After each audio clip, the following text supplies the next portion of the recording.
Juan Ponce Enrile's death draws mixed reactions, eliciting sympathy from those in the government and scrutiny from critics. Enrile was chief presidential legal counsel before he died on Thursday, November 13 after battling pneumonia.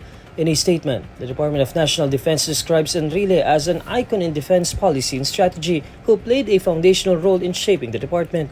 The department then says the Philippine flag will be flown at half-mast in front of its headquarters to honor Enrile. Enrile served as Minister of National Defense during the time of former President and dictator Ferdinand Marcos Sr. Meanwhile, Education Secretary Sonny Angara remembers Enrile as a brilliant lawyer and lawmaker who was well-versed in finance, taxation, national defense, and constitutional law.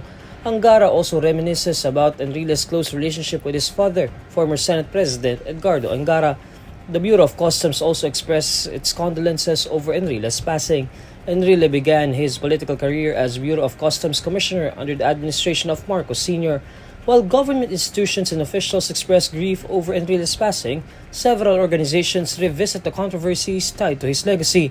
In particular, groups recall his prominent role in implementing martial law under the late Marcos Sr. The group Samahan ng mga ex-detainee laban sa detensyon at aresto or SELDA declares that it has no tears to shed for Enrile.